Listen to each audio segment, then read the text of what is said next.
Ashton Genty has been hit behind the line of scrimmage more than any player in the National Football League. Yep. So you just gave him the ball in the end zone. Do the math. How's that going to work out? It's like what I said earlier. He got hit behind the line of scrimmage. He got tackled in the end zone. Yeah. Oh, they're terrible. But the thing is, Brady, you draft offensive linemen before you draft a star running back.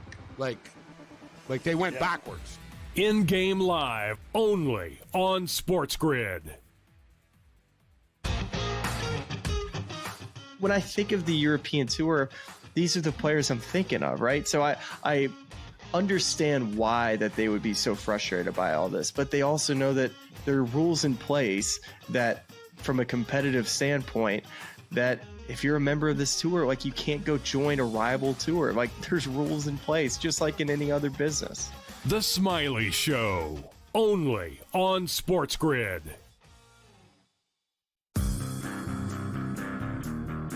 The Green Bay area and the Philadelphia area, you would get on ABC normally. Yes. But they didn't have ABC, so they couldn't get it locally. Yeah, it just, you have to ask the question, like, nobody wants to hear from Bob Iger during the Monday night game when 10 million people are blacked out from watching the game, and you not ask him about when the blackout's going to end. The Craig Carton Show, only on SportsGrid. The 35 cents, though, for yes on Ohio State. Yeah. I like that, Donnie. I think there's value in that right now because we only got, 3 weeks left to go. Then we'll have conference championships.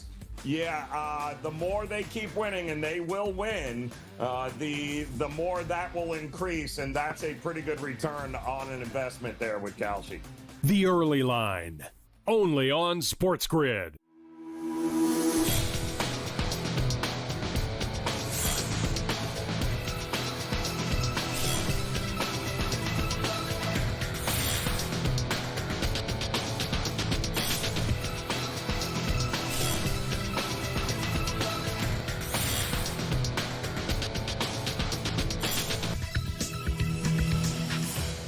Good afternoon. Welcome to NewsWire here on SportsGrid. Happy Friday to all of you ahead of a very big weekend in both college and pro football, including a big college football game tonight in the Atlantic Coast Conference. We'll get a full preview with Bill Bender of Sporting News. Also, John Lafayette will join us to go over the new media rights deal for Major League Baseball. In addition, Sam McQuillan joins us courtesy of Legal Sports Report. We dive into the latest news and notes in the National Football League, previewing some of the big games coming up on Sunday as well. We'll also recap, of course, what happened on Thursday Night Football last night. But as we always do, we start off the show with some sports betting news and notes. And this one, not a big surprise, as Fanatics, who operates a sports book, have decided to also dive into the same market that FanDuel and DraftKings and seemingly everybody else is as well. Prediction markets are coming to Fanatics. CEO Michael Rubin made the announcement yesterday and said it will launch in the next couple of weeks, courtesy of Crypto.com. So that will be the partnership that they have with Crypto.com, the, of course, website and app that you can purchase cryptocurrency with. Rubin said, I think that winners will be in the sports books. If you look at what Flutter and FanDuel and DraftKings and Fanatics are, we have strategic advantages from the enormous customer base that we have and all of the experience, essentially saying that Crypto.com can now dip into the Fanatics database in order to capture different sports bettors who, of course, can't bet in certain states. So naturally, they can use the prediction markets to circumvent that and get around that as well. But meanwhile, the state of Maryland is saying not so fast.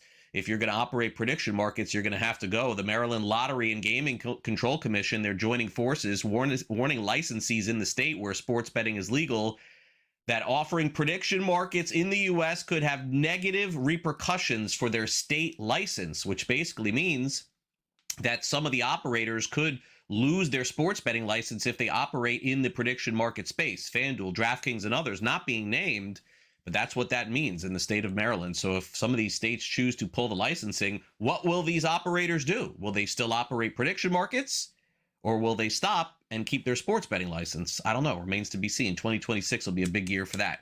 In the National Football League last night, the Houston Texans sacked Josh Allen 8 times. 8 times in the game last night, and they picked him off twice. 3 turnovers for the Bills in 3 straight games. Houston stays alive in the NFL playoff chase as they pick up a very big victory, 23-19.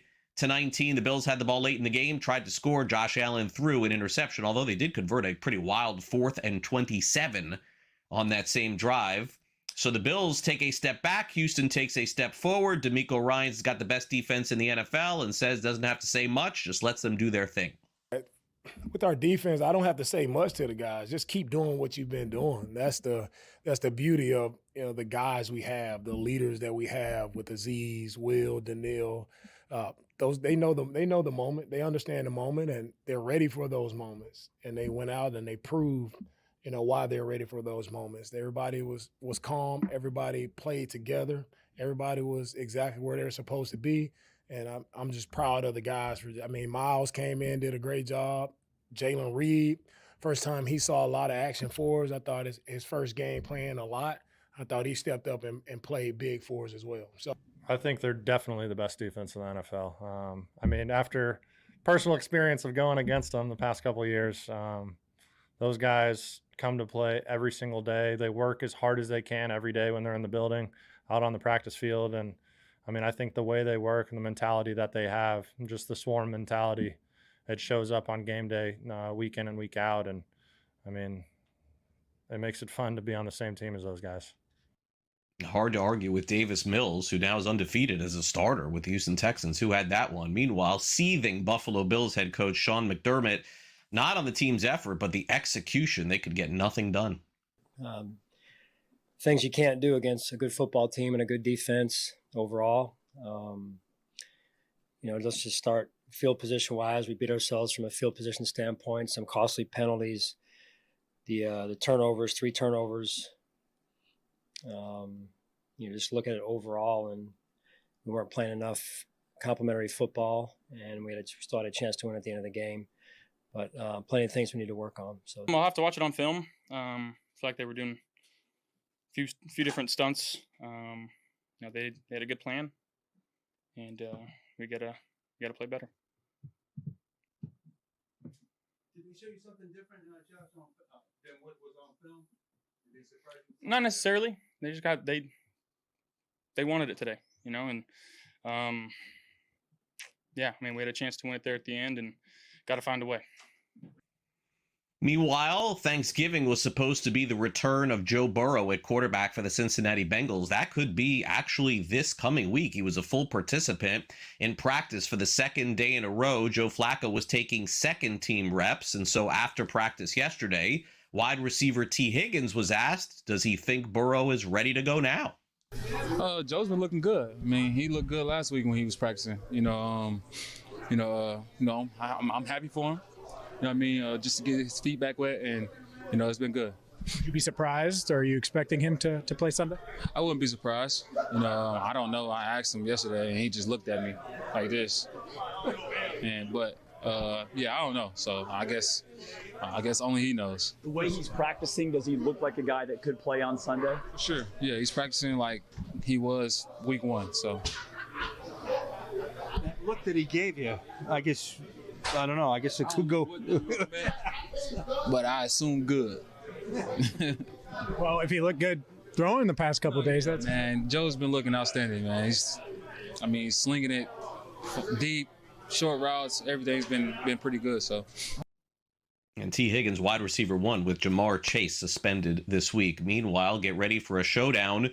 Dallas Cowboys, Philadelphia Eagles. Usually when these two teams play, it tends to be a lot of fun. Even more fun this week. Looks like Jalen Carter back for Philly going up against Dak Prescott. Prescott not all that ready for the matchup, sounds like. Jalen Carter's going to be around for this game.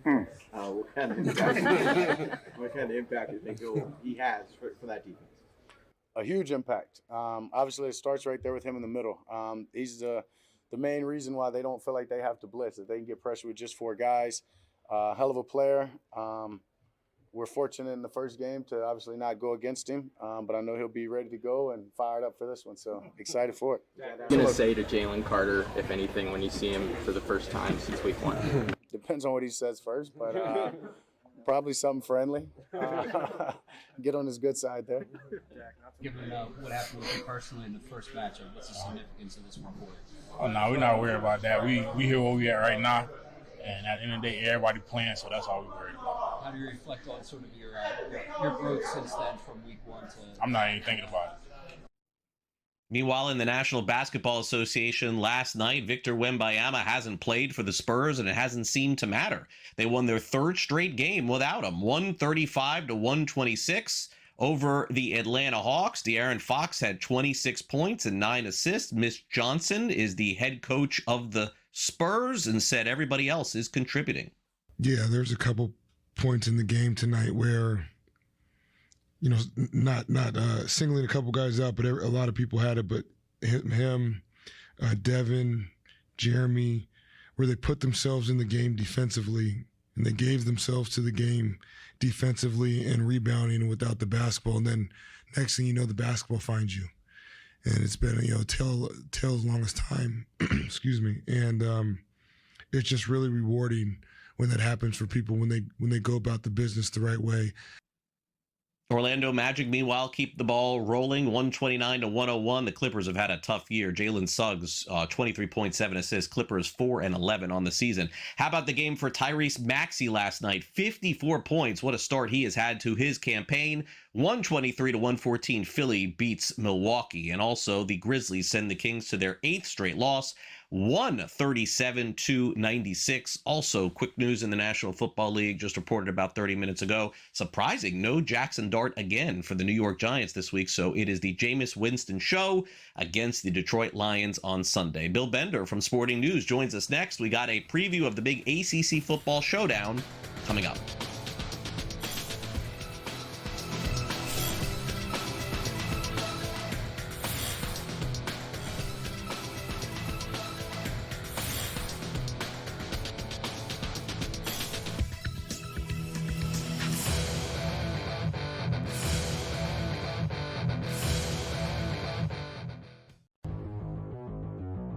You need Justin Jefferson on that wall in the playoffs. Like, you got to go get him. He is still the man. I understand the JJ week last. I get it. It was ugly. There were a lot of spots where, where's he throwing that ball to? What's he doing? It'll be fine. Justin Jefferson's far too talented, and McCarthy will continue to figure it out. But it's the target volume you want. He gets double-digit targets every week. He is arguably the best wide receiver in the NFL. Fantasy Sports Today, only on SportsGrid. Oh boy, oh boy. This is not going to go away, folks. This betting scandal that involved Terry Rozier, that involved Jonte Porter last year, and then obviously with Chauncey Billups getting involved and stuff like that, this is not going away. This is not good. And this is not the end of this scandal. Pro Basketball Today, only on SportsGrid. Players behind the scenes have complained about Hurts' unwillingness to throw through tight windows against zone coverage. I told you Friday, Kevin, that Jalen Hurts takes the path of least resistance. He holds on to the ball. He doesn't like making those tighter throws. Though he loves making deeper throws, which it's interesting. Over 20 yards, he's one of the best in the National Football League. Pro Football Today, only on SportsGrid. Football contest season is back, and so is the Las Vegas Football Contest Show. Season 2, the sharpest football contest show in the land. Focusing on all 3 Circus Sports contests and the Westgate Superbook Super Contest, we handicap the games and release our contest picks every week of the season. Featuring Super Contest champions Brady Cannon, James Salinas, and former NFL player Mike Pritchard, all team will have you prepared this season like none other. Check us out every weekend right here on SportsGrid.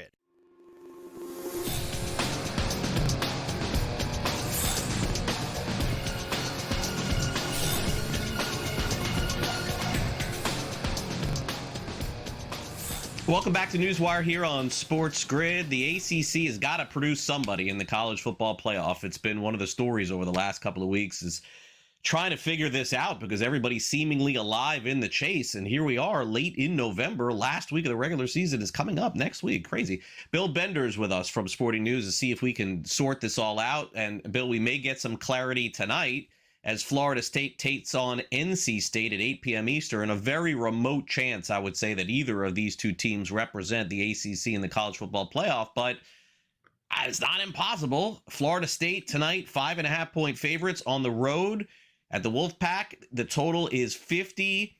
9.5. I really just don't have a ton of confidence in Florida State, but NC State, they had their chances too and seemingly blew it, Bill. I don't know. Which way do you go here tonight? There's always something to play for. And in this game, absolutely, you've got two teams looking for bowl eligibility, as strange as that sounds. For Florida State, they get a win here, play Florida next week. You build a little bit of momentum. Obviously, there's a lot of talk about Mike Norvell's job security.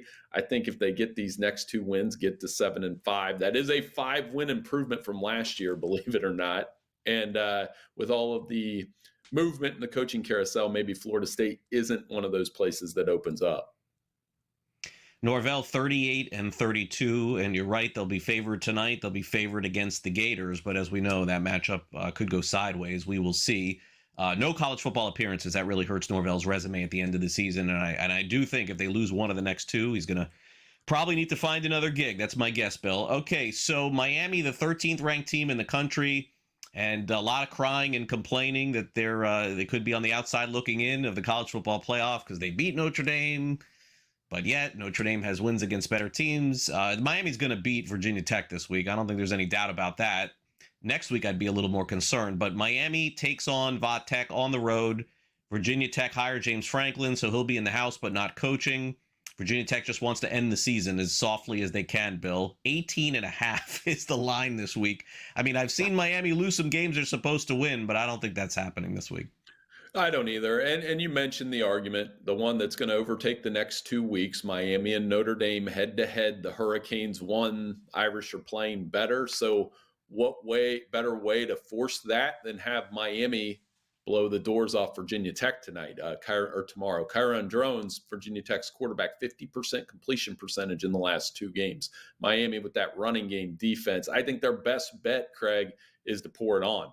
So I actually like them to cover here and put up a big number, make their case that way, because we know recency and bias always affects the committee. Yeah, I agree. They got to get it going here the last couple of weeks. Okay, so if Miami wants any shot to be in the college football playoff, they need Pitt to win this week. That's for sure. Pitt takes on Georgia Tech. It is possible.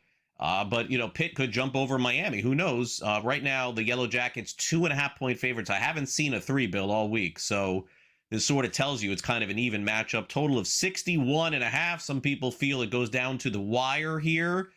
Yellow Jackets haven't been in this position in years. Can they pull this one off this week and make their claim? If I had an upset call this week, is it an upset if Pitt wins?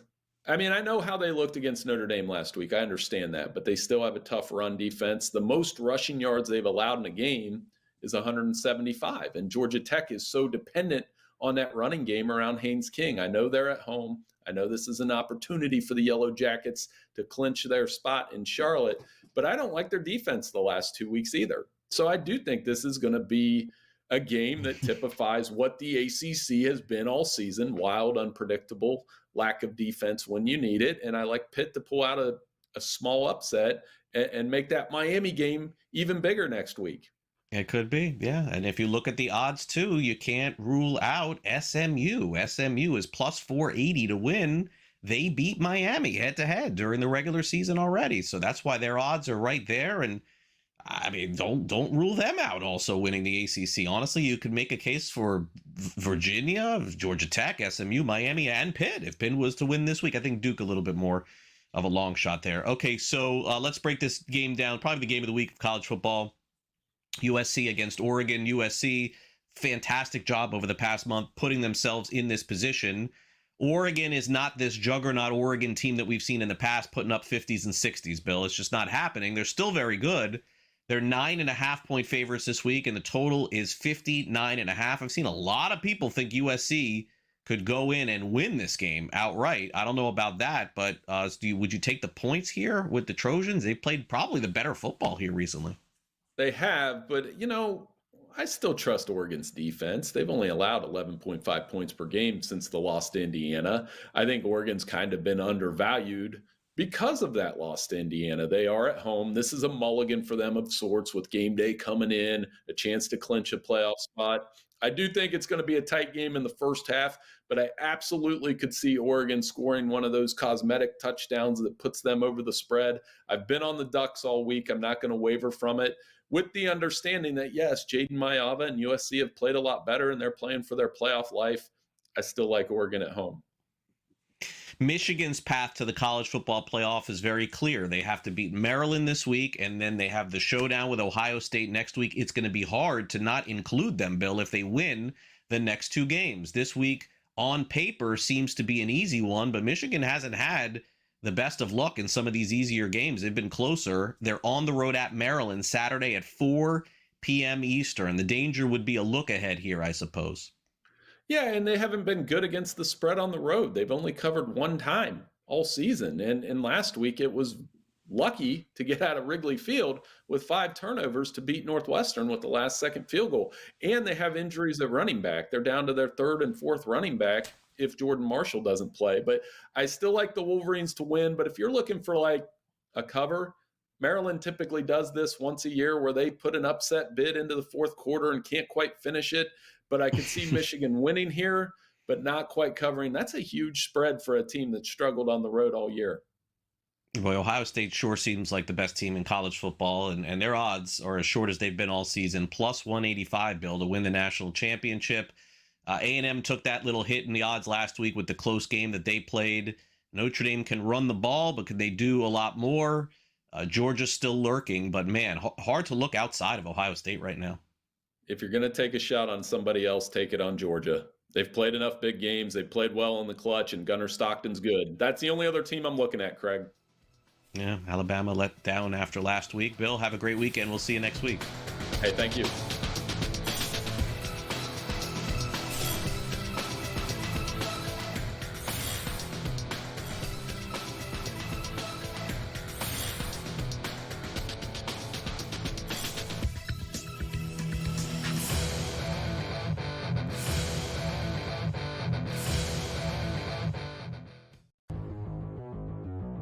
You need Justin Jefferson on that wall in the playoffs. Like, you got to go get him. He is still the man. I understand the JJ week last. Like, I get it. It was ugly. There were a lot of spots where, where's he throwing that ball to? What's he doing? You know, it'll be fine. Justin Jefferson's far too talented, and McCarthy will continue to figure it out. But it's the target volume you want. He gets double-digit targets every week. He is arguably the best wide receiver in the NFL. Fantasy Sports Today, only on SportsGrid. Oh boy, oh boy. This is not going to go away, folks. This betting scandal that involved Terry Rozier, that involved Jonte Porter last year, and then obviously with Chauncey Billups getting involved and stuff like that, this is not going away. This is not good. And this is not the end of this scandal. Pro Basketball Today, only on SportsGrid. Players behind the scenes have complained about Hurts's unwillingness to throw through tight windows against zone coverage. I told you Friday, Kevin, that Jalen Hurts takes the path of least resistance. He holds on to the ball. He doesn't like making those tighter throws. Though he loves making deeper throws, which it's interesting. Over 20 yards, he's one of the best in the National Football League. Pro Football Today, only on SportsGrid. Football contest season is back, and so is the Las Vegas Football Contest Show. Season 2, the sharpest football contest show in the land. Focusing on all 3 Circa Sports contests and the Westgate Superbook Super Contest, we handicap the games and release our contest picks every week of the season. Featuring Super Contest champions Brady Cannon, James Salinas, and former NFL player Mike Pritchard, all team will have you prepared this season like none other. Check us out every weekend right here on SportsGrid.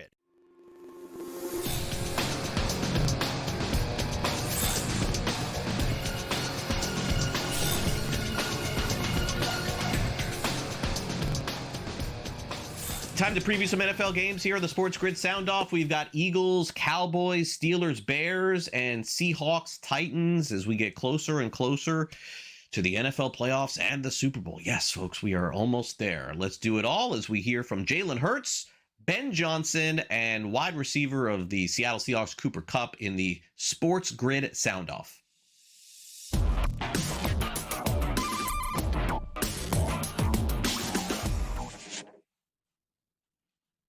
Well, let's start off with the Seattle Seahawks. You would assume that they'll play better this week in Tennessee than they did last week against the Rams. Could make the case that was the worst offensive performance the Seahawks have had all season long. Sam Darnold threw 4 interceptions, and they missed a late field goal, which could have given them the win in Los Angeles. But this week they head to Tennessee, a place where they're very heavily favored to come out with a victory. Could things go sideways and go the other way again? Let's hear from Cooper Kupp, who's getting ready for the game and says they really don't need to change anything, just do things a little bit better. Yeah, I think maybe it's less about like adding urgency as much as it is just addressing the importance of it. It's part of our process, and I think the guys have. I mean, we talked about it over and over again. It's all we talk about is just our process. How dialed into our process can we be, and not letting it be stagnant. And I think it's more so pointing to it like, hey, this is what gets us where we want to go. Is handling our day-to-day stuff. It's the small wins and stacking them over and over and over again. It's going to give us the best chance to do those things that we envision ourselves doing at the end of the year. And so I think that's more so what the emphasis is on, not so much like we have to do more or be more urgent. I think the guys are very dialed in here. Meanwhile, the Chicago Bears are surging toward the playoffs. Every team in front of them, they just keep winning. Steelers also have playoff aspirations. Whether or not Aaron Rodgers goes this week still remains to be seen. Bears seemingly winning in a lot of different ways with a lot of different players. Potential coach of the year, Ben Johnson, spoke to the media and said it's been a group effort getting all of these wins as they head toward December. Sorry. What does it say about the team that so many different guys have contributed and made plays with the game on the line at the end? And not necessarily stars, like you have Jake Moody winning a game, you have Josh Blackwell blocking a field goal to win a game. We've got a lot of depth on this team. And I think we have a lot of guys that as a coaching staff, by design, we put them in some challenging situations from the springtime through training camp. And now when they get in those situations, they're ready for it. We talk all the time about being able to handle pressure, being poised, and I think they rise to the occasion. And so I think that's our entire team. I think that's part of our identity and who we are, and really proud of the guys for handling those situations so far. And speaking of identity, what is the identity of the Philadelphia Eagles at this point? They got a lot of wins. They're playing great on defense, but seemingly struggling all season long on offense. It's been A.J. Brown talking about how he hasn't participated as much as he wants to.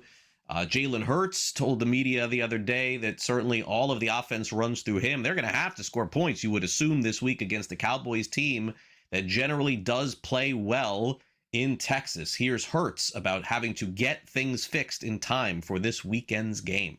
I take a lot of the responsibility when things are going. I guess I get a lot of attention when things are going well and when things are not going so well. And so I never run away from holding myself accountable. And I think,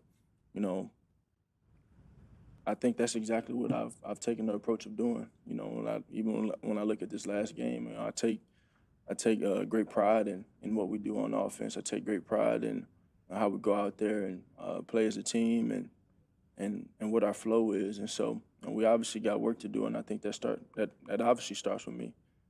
That's always my approach. That's always me looking internally first in everything that we do, and then in due time rising above. If there are frustrations from your teammates or coaches with you, do you feel like you're open to them coming to you with them?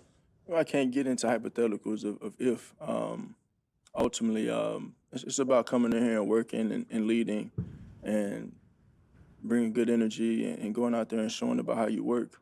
At the end of the day, we come out here we are here to play as a team and to play together and go out there and find ways to win. And so that's where we all have our focus at.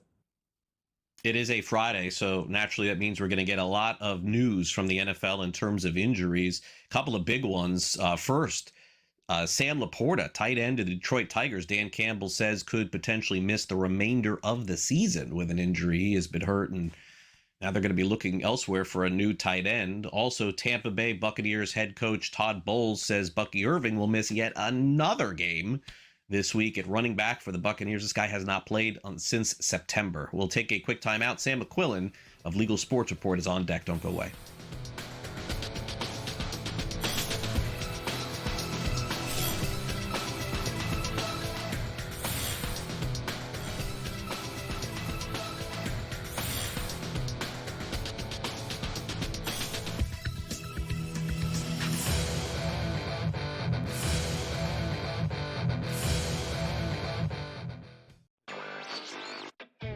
another sport like the NBA, which is dealing with its own, scandals, so to speak, and its own headlines with the FBI and what else comes, because this is the same FBI team that also brought the NBA scandals to light. So I'd have to imagine they're working on some other stuff as well right now, and the timing is definitely not a coincidence, but definitely some very significant news in the gambling world that now you're not going to be able to bet more than $200 on a specific pitch market.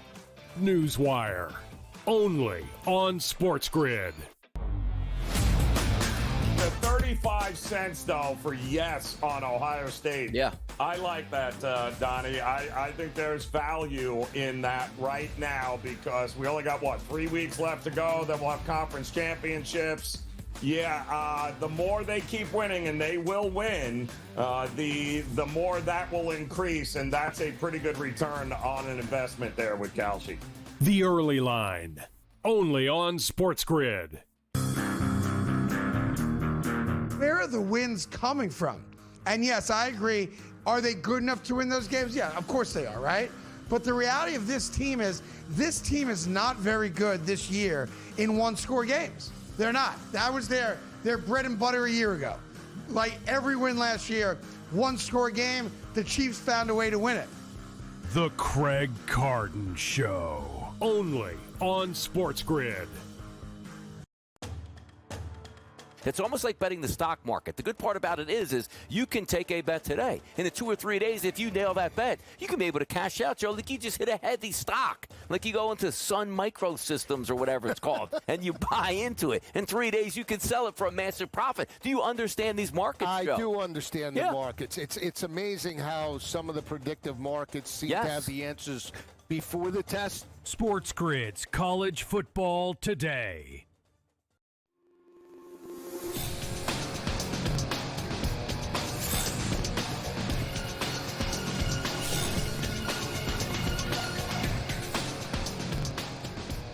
Welcome back to NewsWire here on SportsGrid. Always great to wrap up our week of sports wagering information and news with Sam McQuillan of Legal Sports Report. You can catch Sam on the website, on social media as well, writing about all the different things that are happening. It's been a year as we get ready to close out 2025, all about prediction markets. So no surprise that continues today here on the show. And Sam, in looking for some new clarity, the other day, we seemingly did not get any. The new CFTC chairman essentially passing the buck a little bit, saying that, hey, we're going to let the courts handle things. And, certainly I don't know which way this is going to go, but the longer that everybody just keeps pushing these stories to the side, it seems like prediction markets are here to stay.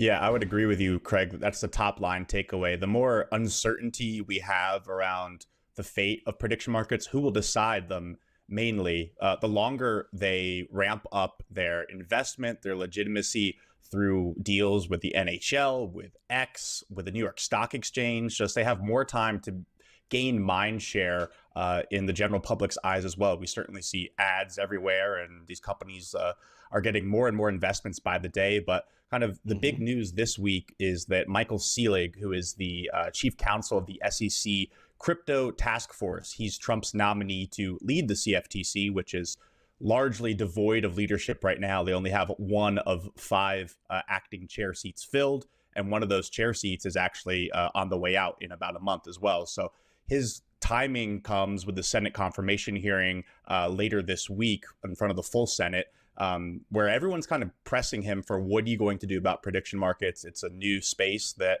courts have largely said this is actually up for the CFTC to decide. You've had in several states like Nevada and New Jersey where state gaming regulators sued to stop these prediction markets, calling them illegal gambling. The courts have said, it's actually up for the CFTC to decide whether these are actually financial instruments and legal markets you can offer, or if this is just flouting state law. And so senators pressed Michael Selig about this. What would you do on it? And he largely said, oh, that's actually not up for the CFTC to decide. That's up for the courts to decide.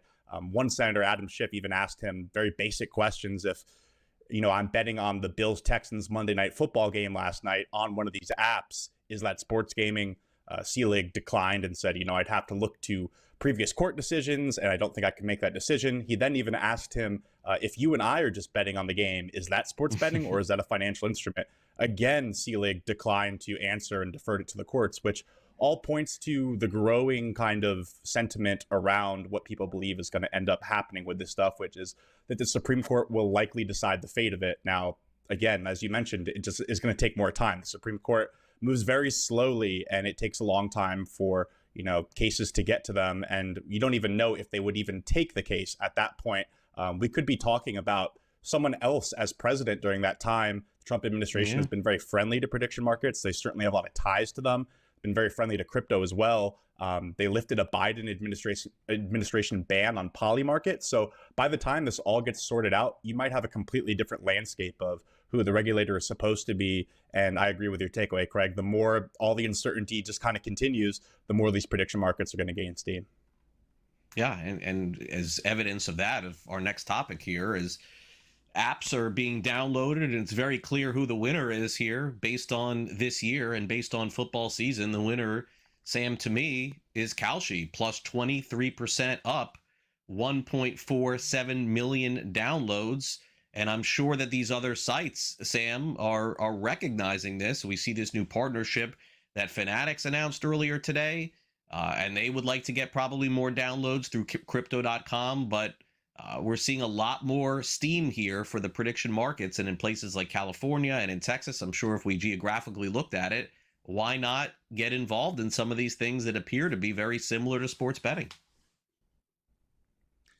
Yeah, very notable. Kalshi now 5th in app downloads when you include them in the entire sports gambling space, moving ahead of Bet365, BetMGM, and Caesars, who for a long time have been thought about kind of the people behind DraftKings and FanDuel. Now it's Kalshi, which is even more impressive considering the fact that prediction market app downloads are actually down almost 20% year over year from last year, because last year is when they really started to explode first with the presidential election, where that was the first time we really heard about these apps exploding. So the fact that prediction market downloads are actually down almost 20% overall, yet Kalshi is up 23%, really just goes to show you it's not relying on election betting anymore, and just how much it's skyrocketed in this last year, while you have other apps like DraftKings down and FanDuel and virtually every other sports betting app down. Those apps are down, downloads are about 10% year over year. Now, there is a little bit of a outlier because last year you had the Jake Paul and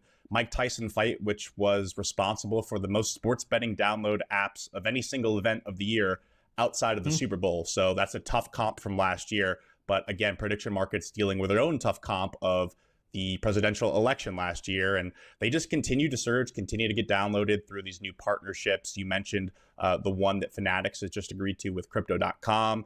Kalshi and Polymarket both have partnerships with X now. Polymarket also partnering with Truth Social, the president's social media platform, and also both partnering with the NHL as well. And that'll be another really interesting thing to monitor, whether these apps make more partnerships with leagues, because largely the MLB, the NBA, other leagues, which are facing their own integrity issues, have warned the CFTC that, hey, these prediction markets don't have the guardrails and, overall structure that kind of is meant to safeguard everything that sports books have. So it'll be really interesting to see maybe if one of those leagues changes their mind when, the downloads for these apps are just getting too high and the popularity is just getting too big. But definitely something we're going to keep watching is whether Kalshi can even, surge past Prize Picks and Underdog, which right now are behind DraftKings and FanDuel. I would expect that the downloads to only keep going up until eventually, maybe the Supreme Court decides in a few years. Finally, let's wrap up with another prediction market company, Polymarket. Their CEO making some comments this week that is not going to sit very well with some of the sports books, but at least for the time being, anything that you say, Sam, right now, if it's getting attention on shows like this, it's probably worth mentioning. Yeah, you're definitely right, Craig. It's always going to make headlines when a CEO of one of these big companies, by the way, which is now valued at about $15 billion after an investment from the New York Stock Exchange, he came out this week and called sportsbooks scams, saying that they are not customer friendly. attacking them for limiting bettors, which obviously we know happens a lot on sports books, but only for a small percentage of people who are actually really good at sports betting and can make money. Most of their customers, I think about 98% are losing. So it doesn't apply to the retail consumers that these sports books typically go after as an entertainment option. But he touted prediction markets as a more transparent way to do sports betting where, you're not playing against the house, you're playing against other players, and they have less of a built-in edge. It comes at a funny time because the parlays that Kalshi just launched are now under new scrutiny after a Sportico report revealed that those are actually very tilted against the players themselves because of their own mechanism, where it's harder for users to access different options that market makers who work for the app can actually make. So that's under a new spotlight as well. And it also comes at a time when FanDuel and DraftKings, the very companies he's calling scams, are about to launch their own prediction markets within the next month. So we'll really see if, in fact, the product that Polymarket is offering is superior to these other companies, which he's called scams and are now just going to launch their own prediction markets. I would imagine they will be very happy and very hopeful to kind of combat, what Shane Copeland is saying with their own better, superior product. I know FanDuel has made it a point that they want to have the leading prediction market offering by next April, which will come in, very, very short amount of time. They haven't even launched yet. So, he's making headlines with these statements for sure, but whether they hold water is kind of another question entirely. Sam, great stuff as always. Thanks for coming on Newswire. We'll catch up again next week. Thanks. You too, Craig. All right, Sam McQuillan, LegalSportsReport.com. You can read about all the things and topics that we discuss over on the website. Coming up next, John Lafayette joins us. New baseball deal. Media-wise, NBC stealing the headlines, taking over a lot of the broadcast rights in the future in Major League Baseball. John will join us next to tell us what's next. Don't go away.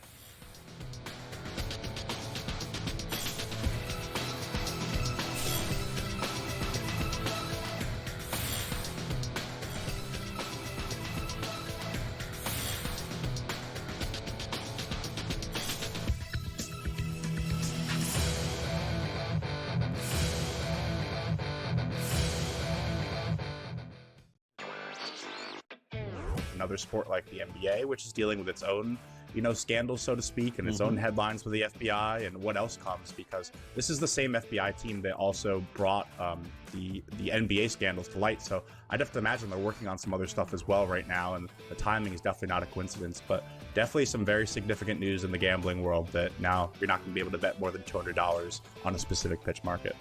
NewsWire, only on SportsGrid. The 35 cents, though, for yes on Ohio State. Yeah. I like that, Donnie. I think there's value in that right now because we only got, 3 weeks left to go. Then we'll have conference championships.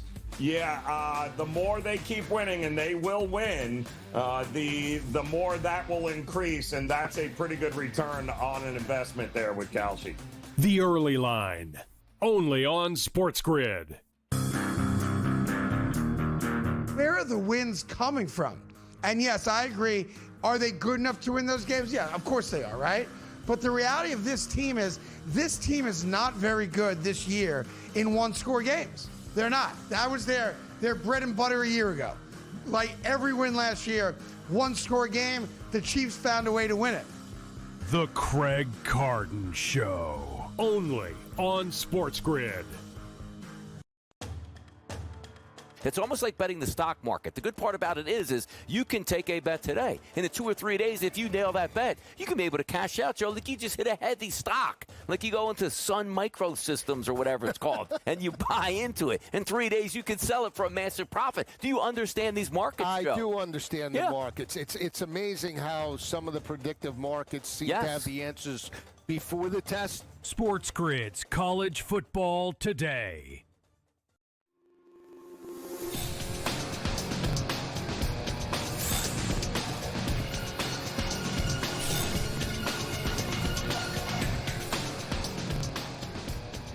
Welcome back to NewsWire here on SportsGrid. Very big news in sports streaming this week as Major League Baseball made an announcement that will change the landscape of how they broadcast, at least in the immediate future, with NBC Sports taking the reins over a lot of the national broadcast rights. Let's bring in John Lafayette of The Measure to break down what it all means. And John, thanks for coming on the show. Certainly NBC diving right back into broadcast rights once again. It's been a while since we've seen Major League Baseball on their network, but it seems like to me they would like to own Sunday night. They would like to own the first round of the playoffs. And NBC also parsed out a few other deals as well to Netflix, and certainly ESPN still involved, but not to the degree that they were. So what does this all mean in the future? Well, the future is brighter than the past. When ESPN opted out earlier in this year, there was no joy in Mudville for the people in baseball. There was a real question about whether or not they'd be able to get other people interested in the game. But as we all know, the power of sports is just overwhelming in television, and there were people more than willing to write the checks. And one of those people, obviously, is NBC. NBC has just relaunched its relationship with the NBA. The NBA is getting higher ratings than ever because it's back on broadcast, which is a lot better than being on cable. There's also a streaming component of that with Peacock. So the NBA and NBC are having a good old time. And baseball is hoping that it'll have the same sort of relationship with NBC. For baseball also, they're facing a sort of a financial cliff next year with a potential lockout. And this new deal gives them an opportunity to sort of line up all of their national and local deals so that when the time comes, they're going to be able to maximize their revenue on the other side of a labor agreement, hopefully, that won't involve any kind of a labor stoppage. So we got details. The details here is NBC is paying about $200 million for Sunday Night Baseball. That'll give them year-round sports on Sunday nights between the NFL, the NBA, and now baseball. Netflix is jumping into the baseball business. They're paying about $50 million a year, and they're trying to get some event programming with the Home Run Derby. They're going to have opening day. They're going to have the Field of Dreams game. If we know anything about Netflix, what they're going to do is they're going to come out with a lot of shoulder programming to try to make the game seem more popular. I see a biography of Shohei Ohtani. I see a special on the catchers, that kind of thing that made F1 such a popular draw on Netflix. Everybody said, whoa, Netflix really turned F1 into something. And it would be interesting to see whether or not Netflix can really take baseball up a notch. And then ESPN has come back. ESPN has a different looking deal with baseball. They've got some baseball games during the day, but the big thing is that they're taking over MLB TV, which is the out-of-market package. And so they're going to be able to market that, and that'll sort of supplement the ESPN streaming thing. And so that'll give them more content, more reason to sign up with ESPN, whether you're a cable subscriber or not. And what about the World Series, John? World Series for now is going to stay on Fox. That deal runs through the end of through 2028. 1928. Wow, that was a long time ago. So the World Series will stay there, and that'll be part of the new negotiations that'll happen starting with the 2028 season. I mean, World Series was great this year, and so I'm sure the bidding will be pretty strong for that too. Steph Curry making news. Let's get to the NBA here, and not broadcast news, but licensing deal with Steph Curry, who's always been a part of Under Armour. Seems like he could be headed elsewhere. He's heading elsewhere. The deal is expired. They're breaking up. Steph's trying on different shoes during warm-ups. He's been seen wearing Nikes. But so far during games, it's just been the Reeboks. Sneakers is a big business for the players. I mean, ever since, you had Chuck Taylor's back when we were kids. You had Dr. J wearing the limousines for their feet. But it really became a big deal with Michael Jordan. You remember the commercials. It's got to be the shoes. And Jordans are still selling huge, even though Michael hasn't played for, 20 years? It's still a big brand, bringing in billions of dollars every year for Nike. I think $7.6 billion at the last count. Now, Curry should have been a good fit with Under Armour. I mean, Curry's one of the most popular players in basketball. He's an elite shooter. He's a killer competitor. But for some reason, Under Armour never sort of understood the whole sneaker culture is what they say. The famous failure for the Currys was the Curry 2 Chef, which was the all-white shoe. People made fun of it. They said those were the kind of shoes that nurses wore, or that you wore in old folks' homes. They called it the official shoe of the Cheesecake Factory. I mean, it really got roasted. So now Steph is out shopping for someone else that they could do it. He could go back to Nike. Who knows? But the whole episode has been not so good for Under Armour. Their stock is in the tank, and that's making it a little bit easier for Steph to leave because part of Steph's deal involved involved Under Armour stock, and that Under Armour stock is just not what it used to be. Yeah, as we wrap it up, what do you think, John? You think that he heads to one of the big brands, or you think that he tries something new? Could go either way. I mean, you got guys like Kevin Durant on the back end of their deals, but then you have other guys like Stephen Marbury or even Shaquille O'Neal. They went out and found the manufacturer, did their own thing, and it's just a matter of how big it wants to be. Whether he wants to go beyond sneakers into leisure wear. I mean, the whole Lululemon kind of phenomenon. There's a lot of avenues open to him, especially if he wants to do more than just basketball. All right, John, have a great weekend. Thanks again for weighing in on all of the hot topics. Appreciate you coming on. We'll see you next week. Terrific. Happy Turkey Day to everybody. All right, that's John Lafayette of The Measure weighing in on all of the different streaming options and, of course, Major League Baseball having the big news of the week. By the way, speaking of streaming, you can stream our show just by downloading the SportsGrid app. It's available for both iOS and Android. Take out your phone and just scan that QR code, and you're all set to go, streaming us 24 hours a day, 7 days a week, iOS, Android. Also, if you're making bets this weekend in college and pro football, you can actually track them via the SportsGrid app. A little nifty idea for those of you who are placing bets. Coming up next, we take a look at the Offensive Player of the Year and what the odds say on Kalshi. Donnie and Joe will weigh in from the early line up next. Don't go away.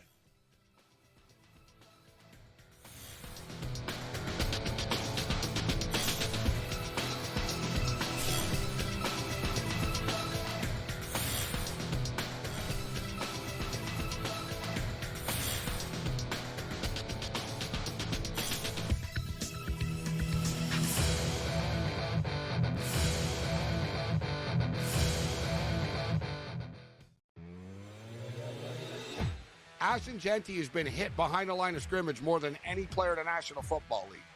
Yep. So you just gave him the ball in the end zone. Do the math. How's that going to work out? It's like what I said earlier. He got hit behind the line of scrimmage. He got tackled in the end zone. Yeah. Oh, they're terrible. But the thing is, surprise. Brady, you draft offensive linemen before you draft a star running back. Like they went backwards. In-game live only on SportsGrid. When I think of the European tour, these are the players I'm thinking of, right? So I understand why that they would be so frustrated by all this, but they also know that there are rules in place that from a competitive standpoint, that if you're a member of this tour, like you can't go join a rival tour. Like there's rules in place, just like in any other business. The Smiley Show, only on SportsGrid.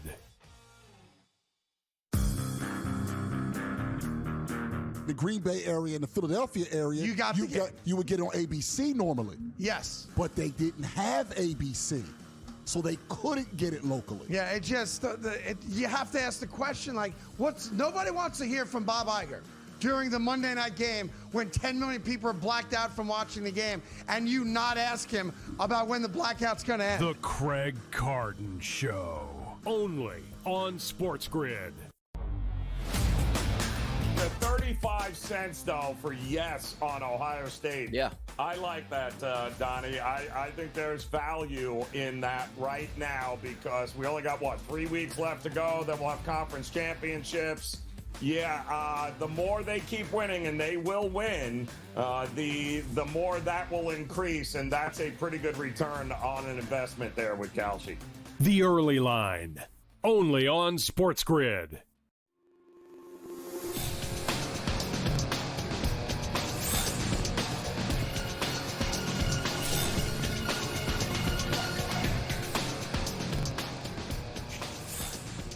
Welcome back to NewsWire here on SportsGrid. Award season in the NFL is a couple of months away. And for those of you not familiar, the NFL's MVP has sort of become the best quarterback award. And then there's this other award that's out there for Offensive Player of the Year, which generally is not a quarterback.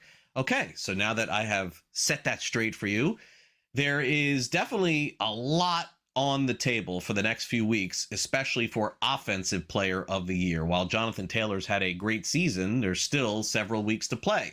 So let's check in with the early line, Donnie Rightside and Joe Ranieri, taking a look at the odds over on Kalshi as they present the possibility and the favorites for Offensive Player of the Year in the NFL. It's a Friday show. Time to have some fun in the Kalshi market. It's a different way to handicap and a different way to wager at this point, out of the stock market, as opposed to I put my money in, let's see the outcome. You can watch that stock go higher or lower on a day-to-day basis. You can cash out when you want to. You can buy more if you want to here. Let's get to the market show. And the question that we're going to talk about first, Offensive Player of the Year in the NFL. Jonathan Taylor at a 70% chance right now. Jackson Smith-Njigba's been nothing short of spectacular, the wide receiver for the Seattle Seahawks. And Christian McCaffrey, a 4% chance. It looks like Taylor's running away because you're not allowed to win MVP if you're running back, Joe, but they'll let you win Offensive Player of the Year.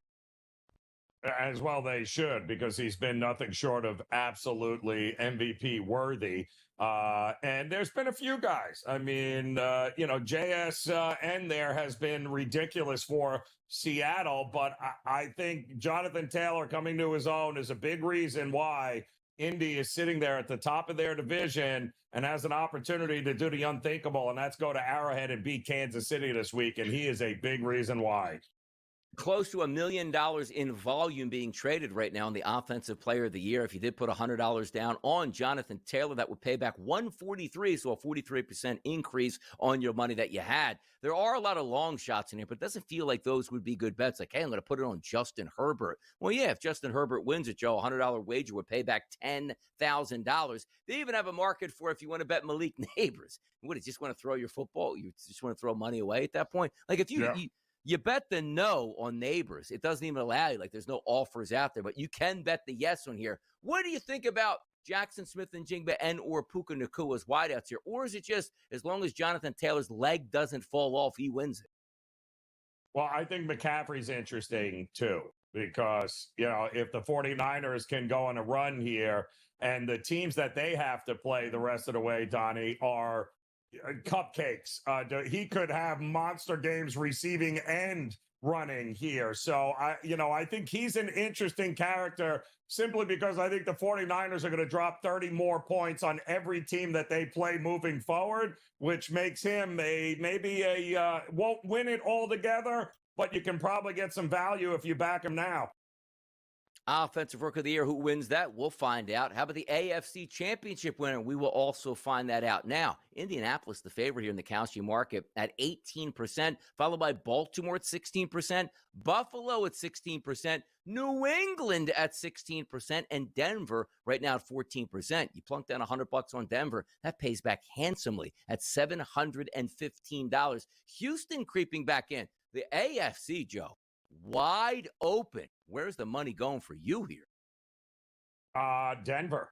Get them now. Again, that defense is showing you everything you need to know about in a year, Donnie, where, it's not about how good the offense is. It's about how good that defense is right now. And to this point, Indy's defense has been middle of the road, even after making the trade for Sauce Gardner and Bradley Chubb there from Miami. We got to see more from them, but I don't know what else you need to see from Denver's defense to know that at 9-2, they got a pretty good opportunity. It could be the AFC runs through Denver, which is advantage Broncos. Like, I know, Joe, you're not supposed to have recency bias, like on what you watched, but it hasn't just been one game for the Buffalo Bills. I just don't think they're that good. And you're getting them in environments where it's like, yes, they're going to play well at home. Most teams do, and they have a unique advantage in Buffalo. But you got them on the road in warmer weather conditions in Miami. They look terrible. You put them in a dome. The offense completely fell apart. They're 16% chance, which means $100 pays back $625. But it feels like of those upper level teams, you should be wanting to back Buffalo, Joe. And I find myself going like, I don't want anything to do with them right now. What makes them so dangerous, Donnie, and worth considering backing is in a one-game winner-take-all, I don't mind having my money on Josh Allen. I don't care about who he's playing. I just don't. With the experience and the wrecking machine that he can be there, I'd like to see him get a little healthier. And if they can, then he is just as dangerous as anybody in the playoffs. Anybody in a one-game winner, move on.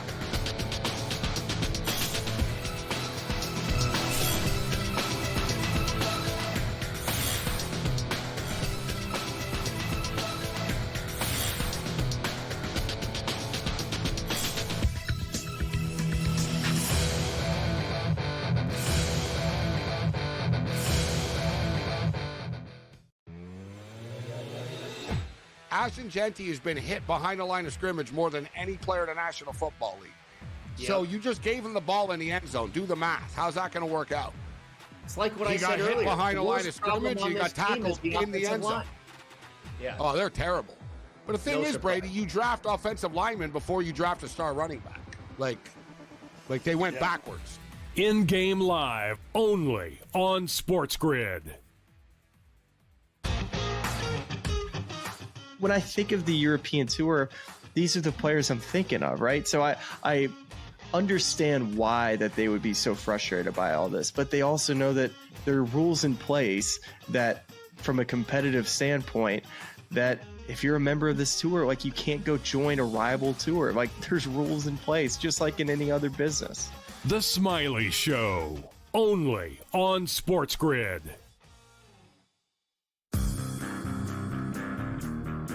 The Green Bay area and the Philadelphia area, you would get on ABC normally. Yes. But they didn't have ABC, so they couldn't get it locally. Yeah, it just you have to ask the question, like, nobody wants to hear from Bob Iger during the Monday night game when 10 million people are blacked out from watching the game, and you not ask him about when the blackout's going to end. The Craig Carton Show, only on SportsGrid.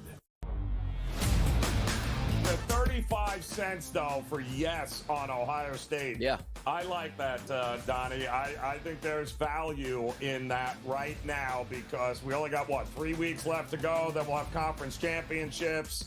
Yeah, the more they keep winning, and they will win, the more that will increase, and that's a pretty good return on an investment there with Kalshi.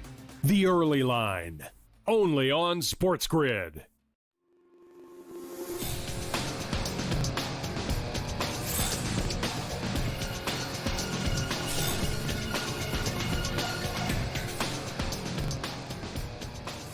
Welcome back to NewsWire here on SportsGrid as we get ready to break down the National Football League ahead of a big weekend. Mike Blewett is with us. You'll catch him Sunday afternoon here on SportsGrid with the very latest. And Mike, great to have you back and catch up again here on this Friday on the show. And it feels like, Mike, doesn't it, that we're headed for complete chaos here in the National Football League playoffs. There's just a couple of teams that are playing above the rest, and everybody else is in the same boat here. I mean, look, I got to give credit where it's due to the Texans defense, but the Bills seemingly don't look like the team they were last year, and neither do the Chiefs, and even to a degree the offense of the Eagles. So, Mike, here we go down the stretch. Houston's the hot team. They win again last night with 8 sacks on Josh Allen. Is there a clear-cut favorite to win anything these days? It's kind of wild. You know, I think it's all fair to bring this up. This has been a wild year. There are some really outlier statistics this year. We've seen the Broncos, a team that leads the league in punts, yet they also lead the league in sacks. So they have a really unique style of play. They're winning a lot of one-score games. The Chiefs had won, I believe, 15 one-score games in a row. Now they've lost 5 in a row. So yes, there is regression to the mean, but for it to be so streaky one way or the other is pretty surprising. And the team that we would probably all agree on some level that the Rams are playing the best, well, there's still a long way to go in the regular season. And as we've seen before, teams can get their stuff together and go on these great runs. When Tampa won the Super Bowl with Tom Brady, that was a 7-5 football team. And we're like, True. I don't think much of this team. the Ravens are a 5-5 team right now, but if the defensive side of the ball comes together in the way that they did last year, wouldn't we consider them to be an extremely dangerous team in the AFC? Probably. And Philly's offense, you're right, it's not impressive at all, but that ignores the fact that their defense is nasty. The Chiefs won Super Bowls not just on the success of Patrick Mahomes and the offense, but the fact that the defense could get huge stops. They became a very run-heavy defensive football team as the offense started to be less explosive without Tyreek Hill in it. Yeah, it definitely has been the case for Houston. 8 sacks, 28 pressures, 2 interceptions, and a fumble recovery on the way to Houston's win against Buffalo last night. It was really impressive to see Danielle Hunter, 2 sacks, Will Anderson, 2.5, Bullock with 2 interceptions. Their defensive line has been fantastic, and Josh Allen just 24 of 34, no touchdown passes, 253 yards, clearly his worst football game of the season statistically. Even the game against Miami, they got blown out. He had better numbers. So Buffalo will be there in the end. It's just very hard to have confidence that anyone is a favorite to win the Super Bowl. And along those lines, speaking of the Chiefs, the odds makers still telling us, Mike, the Chiefs are getting in, and they're still very good, because otherwise, how would you explain this one? Kansas City minus 3.5 this week against the Indianapolis Colts. The Colts have been a way better team than Kansas City has this season. Total of 49.5. Chiefs coming off a loss to Denver. But, there's the odds makers are still telling us, Mike, Chiefs are going to get it going at some point. Is this the week that they do? Because if they don't, then they fall to below 500 on the year. Yeah, I think teams with a huge perception of being one of the best teams, a public perception of being the best team, the book never wants to be on the wrong side of that, right? And have them catching a number as opposed to laying a number here. But I will say, sort of related to what I was talking about with their defense, I do think this will be a really interesting defensive matchup. You have Steve Spagnuolo going up against Lou Anarumo, who was previously the Bengals defensive coordinator. Those Bengals and Chiefs teams had some really interesting battles defensively, especially in the second halves of those games. We didn't see a lot of scoring. I think this could mirror that in some way. I do like the Chiefs to contain Daniel Jones enough to get the victory. 3.5 as a number concerns me a little bit. So I think you might look for some live betting opportunities here. I am on the Chiefs this week. Maybe it's a square position, but I think the Chiefs, while I don't know that this necessarily translates into a 6-game winning streak, I do think they get the win here. And I know, going back to the Buffalo-Houston thing for 1 second, you've joked a lot. You feel like you can slot the Texans in for that 4:00 slot on Saturday. I would not be surprised if Houston can chase down the Colts. You might have Buffalo going back to Houston to try to get a wild card win. It looks like the division is going to be out of reach for the Bills. I'm telling you, Saturday, that's the first playoff game of the year, Mike. It's inevitable. Yeah. Houston's playing at 4:30 p.m. Eastern on wild card weekend, super wild card weekend now, Saturday, Sunday, and Monday. Okay, so this line seems wrong, or Joe Burrow is not playing. Now, the Bengals today said that Burrow is still questionable to play this week. And we know that Jamar Chase is out of this game, but wow, the Patriots are almost 7-point favorites against a Joe Burrow team this week. Total of 50.5. I understand that the Bengals are bad, but if Joe Burrow is playing in this game, there's no way this line is 6.5 come Sunday. I don't think at 1 p.m. Eastern. 3.5, 4.5, 5, maybe. This line looks too fat to me. I think it's built in that there's an expectation that he won't play. We did see movement on this line. It was lower than this just 24 hours ago. And while I think it would, I'm not of the crowd that Joe Burrow shouldn't play. I think if Joe Burrow is healthy enough to take snaps with the first team, he's close to playing and should play this year. But for him to get out of surgery onto the practice field, take first team reps, and start on Sunday does feel pretty rapid to me for him to be inserted back into the lineup. Obviously, you and I aren't there dealing with it, listening and reading medical reports, but I think it's built in here. I don't expect him if you were just looking at the line, you would say he's not playing. But I think there's going to be a lot of pressure. Zach Taylor, amongst those people who are highly motivated to have Burrow out there, they have an extremely difficult 4-game stretch, and it'll be tough with 100% Joe Burrow. But with Joe Flacco and the way this defense is playing, I think they have to take their biggest swing. And if Burrow's close enough, I think he'll play. But if you push me right now, I would say it's probably another week. Yeah, I mean, right now the line is telling us it's not. And by the way, Patriots have moved to -120 at -6.5. So if we're reading through the odds, it certainly is telling us that. But Burrow, I mean, they're out of it too. But Thanksgiving does make some more sense. Okay, the number 1 seed in the NFL, as we predicted at the beginning of the season, going into Thanksgiving, the Patriots would be favored, and the Broncos would be 2, and the Colts would be 3. Right? This is how we all had it. Right? No one had this. Buffalo is 17-1. It's going to be one of these 3 teams. Mike, who do you think ends up with the number 1 seed in the end? By the way, I don't know that this is even going to mean anything in the playoffs, honestly. Maybe for New England if it's cold, or Denver at altitude. But you're telling me the Colts have some advantage playing at home? I don't think so. I think they could go down to Baltimore, Buffalo, anyone. No, I would eliminate the Colts from that, right? I think it's a 2-team race right now. The Pats schedule does not have a lot of losses on it. And Denver has found a way to really pick up some big wins. I think it's a 2-team race. I would probably lean towards the Patriots at the moment. It doesn't mean that they're not going to lose another game, but based on their schedule and it being as soft as it is, even if they drop a game, even 2, I think you can match what Denver will do for the rest of the season. Denver's still got a few tough ones out there, even though it's been soft so far. I'm going to lean towards the Patriots being the number 1 seed. I hate to pick the chalk, but this is where we find ourselves. The teams that ended up with really soft schedules have done what they needed to do so far. It's not like the Pats haven't gotten big wins. They have, but now they got some easy ones. Let's take a quick timeout and give Mike a breather. We'll come back and preview 3 games in the NFL: Jacksonville, Arizona, Atlanta, New Orleans, and then one of the marquee matchups of the week, Tampa Bay and the Los Angeles Rams. You're watching NewsWire here on SportsGrid. We'll be right back with more breakdown of the National Football League here on this Friday, right after this.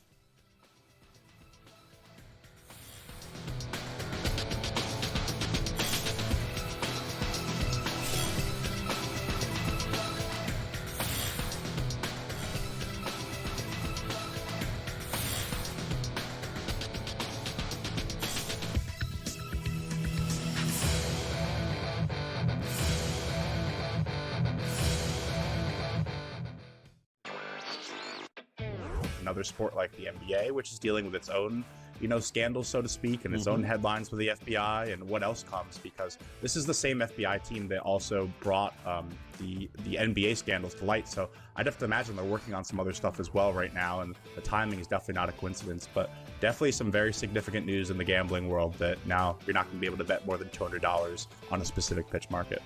NewsWire, only on SportsGrid.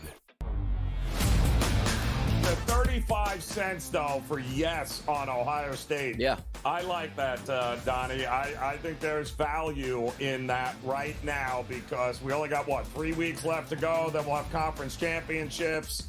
Yeah, the more they keep winning, and they will win, the more that will increase, and that's a pretty good return on an investment there with Kalshi.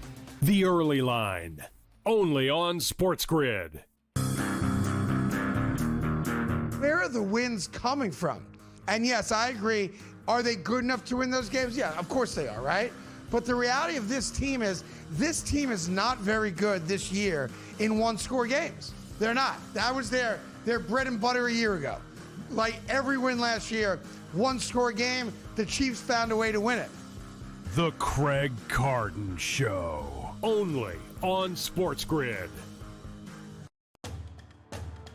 It's almost like betting the stock market. The good part about it is you can take a bet today. In 2 or 3 days, if you nail that bet, you can be able to cash out, Joe. Like you just hit a heavy stock. Like you go into Sun Microsystems or whatever it's called, and you buy into it. In 3 days, you can sell it for a massive profit. Do you understand these markets, Joe? I do understand the markets. It's amazing how some of the predictive markets seem to have the answers before the test. SportsGrid's College Football Today.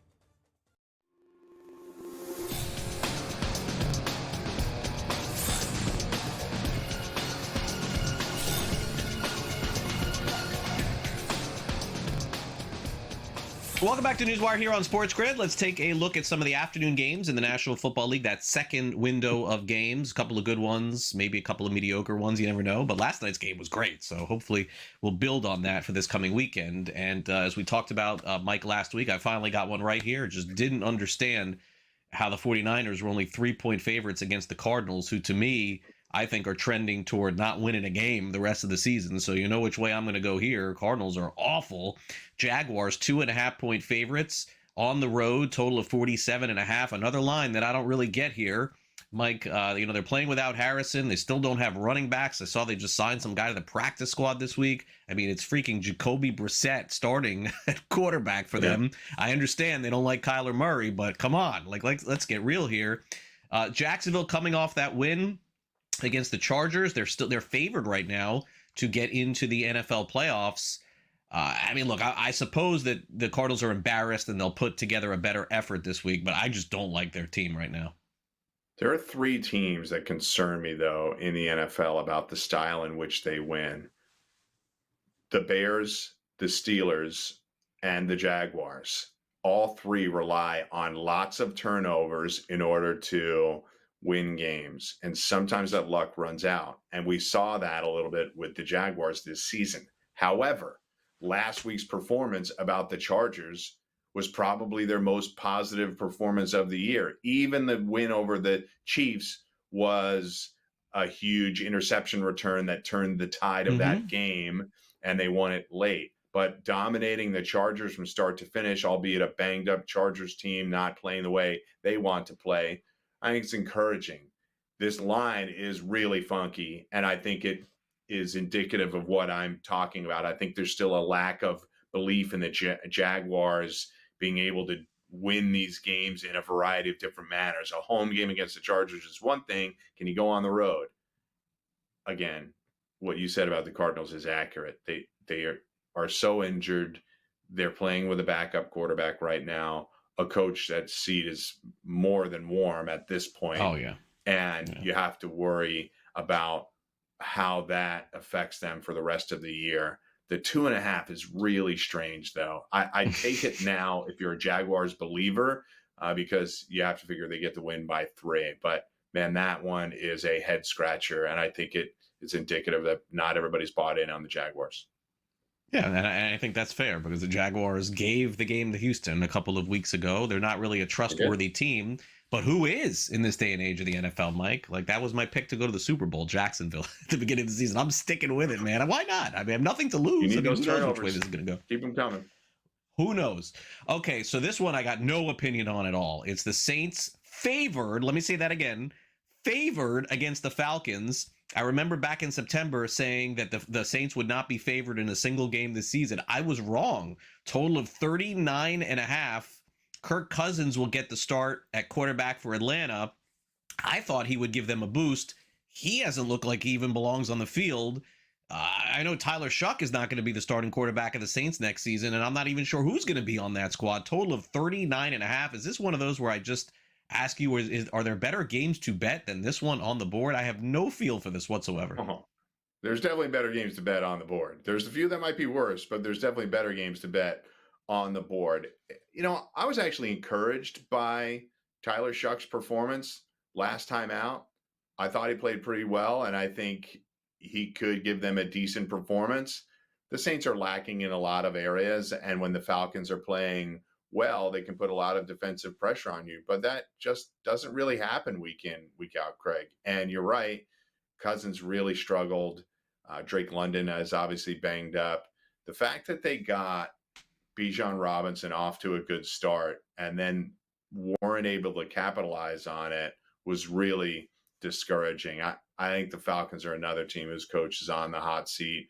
I don't know that Arthur Blank wants to fire him after such a short stint, but there's too much talent collected on this team for them to be struggling like this. Again, there's lots of different ways to go. I think you take an under in this game. It's 39.5. I don't expect it to get there. You're going to have a struggling Kirk Cousins and a rookie in Tyler Shuck that I don't think will get you to 40 points. You look at Bijan Robinson props in this one again, And I think you can take those to the bank. I think there'll be a heavy dose of him this weekend. One thing on Tyler Shuck, I am not a believer in him long term, and he's an older quarterback, but I'm not thoroughly convinced that the Saints pull the trigger if they get the number 1 seed, and now they've won 2 games, so it's jumbled. I'm not convinced that they would pull the trigger on a quarterback at number 1. Not convinced. We'll see during the draft process, and teams will always talk themselves into a QB, but I don't know that there's a lockdown Fernando Mendoza or Dante Moore. I don't know that they necessarily get a team to go number 1 with them. Yeah, I think that's fair. And look, the Saints are in a multi-year rebuild here. And the other teams won't admit it. The Saints are in obvious rebuild mode here for even another season. Okay, so we do have a really good game, I think, on Sunday Night Football. The Buccaneers, who are still banged up and are fading a little bit, take on the surging Rams. They've made the Rams 6.5-point favorites in this game, total of 49.5. And normally a game in Los Angeles where the opposite team comes up to show games, I don't think that's going to be the case this week. And the Rams are starting to build this nice home field advantage in that park also. Again, a big line, a little dangerous here in the NFL always to lay a big number like this. But what's going on with Tampa Bay here, Mike? They seemingly don't have that juice like they had in September and October. I think injuries have gotten a hold of them. Mike Evans obviously gone for the year. Chris Godwin does come back. Bucky Irving won't ring the bell for this one, but we saw Sean Tucker have an excellent game last week, and Baker played pretty well for a period of time. They were getting a bad Josh Allen game until they started turning it over back to the Bills. So what I would say is that I expect points in this one. I think the Rams are the best team in football. I'm going to need a little bit of scoring from the Bucs and not have them flatline like they've done a couple of times this year, but I'm leaning towards a high-scoring game here. 6.5 is a lot, but as I expect it to be high-scoring, I don't have as much of a problem laying the 6.5 here with the Rams. One other game I'll squeeze in for you, Seahawks-Titans, probably not first on everybody's board. Take the Seahawks to score over 13.5 in the first half and lay the points in the first half. Seahawks very good in the first half, Titans terrible. Got it. All right. Great stuff, Mike. We'll see you on Sunday. Thanks again for coming on.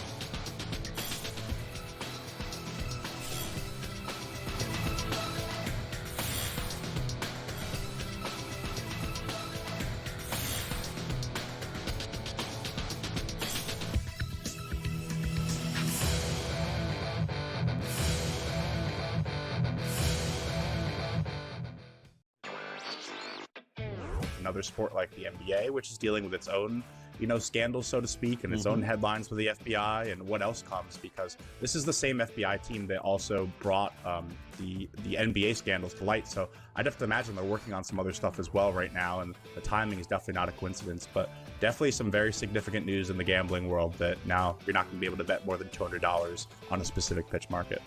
NewsWire, only on SportsGrid. The 35 cents, though, for yes on Ohio State. Yeah. I like that, Donnie. I think there's value in that right now because we only got, 3 weeks left to go. Then we'll have conference championships. Yeah, the more they keep winning, and they will win, the more that will increase, and that's a pretty good return on an investment there with Kalshi. The Early Line, only on SportsGrid. Where are the wins coming from? And yes, I agree. Are they good enough to win those games? Yeah, of course they are, right? But the reality of this team is not very good this year in one-score games. They're not. That was their bread and butter a year ago. Like every win last year, one-score game, the Chiefs found a way to win it. The Craig Carton Show, only on SportsGrid. It's almost like betting the stock market. The good part about it is you can take a bet today. In 2 or 3 days, if you nail that bet, you can be able to cash out, Joe. Like you just hit a heavy stock. Like you go into Sun Microsystems or whatever it's called, and you buy into it. In 3 days, you can sell it for a massive profit. Do you understand these markets, Joe? I do understand the markets. It's amazing how some of the predictive markets seem to have the answers before the test. SportsGrid's College Football Today.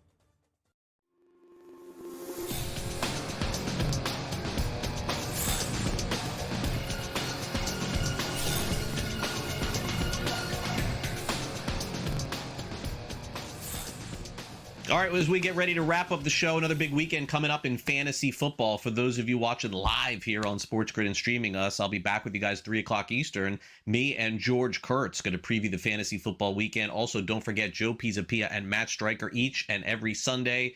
We have you covered fantasy football-wise all the way through the Super Bowl and beyond. Even if you're out of your league or you're playing in the championship, we still got you covered. All right, as we wrap up the show today, speaking of fantasy football, A.J. Brown said don't play him in fantasy football anymore. He's got something else to say. Also, you may remember a young woman who played Little League Baseball in the Little League World Series and who is now playing professionally. We'll catch you up on her.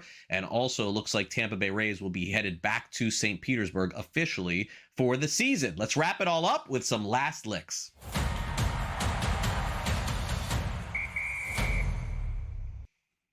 Man, it has been a tough season for A.J. Brown, Pro Bowl wide receiver of the Philadelphia Eagles. Targets are down, yards are down, touchdowns are down, not just for him, but for the Eagles in general, too. In fact, so much so in the locker room this week, A.J. Brown did his weekly, scrum press conference where you're able to throw a microphone in his face. I've been there before. A.J. was asked about speculation that he is not the same player this season than he used to be. Philadelphia media is going to be tough, going to ask those questions. And his response to the media was, I guess Saquon ain't the same player either. It's been that kind of year, and a very strange year, I may add. You don't normally see players on teams that have like the number one seed in the conference, whether it's AFC or NFC.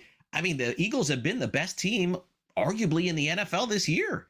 And yet still there is some discontent with Brown, who's not seeing targets, yards, etc. Some speculation that there's stuff going on that has nothing to do with football. I can't quantify any of that because I don't cover the team and I have no idea. It does seem to me that something will come to a head at the end of the year with A.J. Brown and the Philadelphia Eagles, who are still playing great football, just not using Brown nearly as much.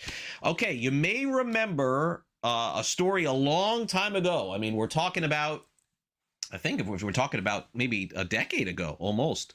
Do you remember the Little League World Series and this sensation that was? Her name was Monet Davis. She was playing in the Little League World Series several years ago, throwing as hard as anybody in Little League and doing everything else fantastic. Her team was unbelievable.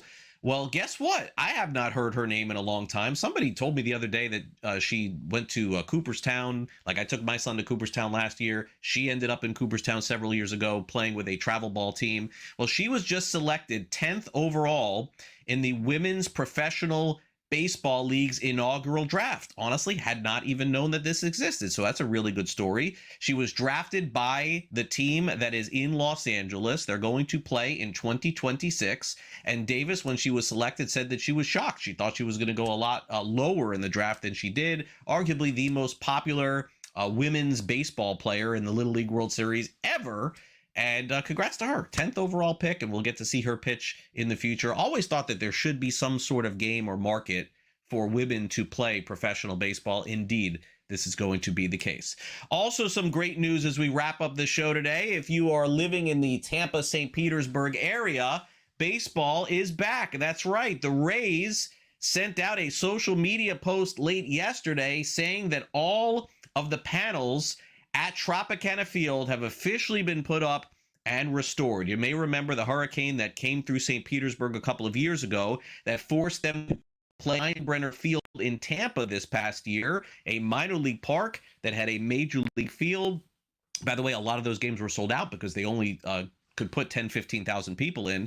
Tropicana Field will be back open, and they are saying that opening day, the Rays will actually return to St. Pete. Naturally, the team is being sold, and there is some discussion that they will be moving somewhere in the Tampa area in the future, whether or not that's 2, 3, 5 years from now. But at least they get to go back home, and for those of you who live in St. Pete, you can go see games there again.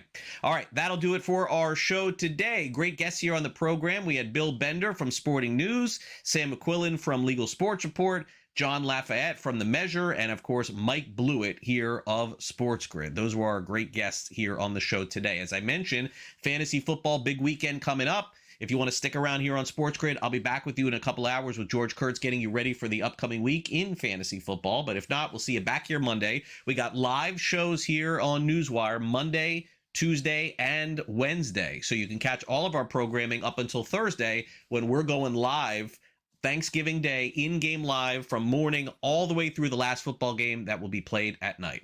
All right, have a good weekend, everyone. For my director, Luke, my producer, Frank, I'm Craig Mish. See you back here Monday for our next edition of NewsWire. Have a good one.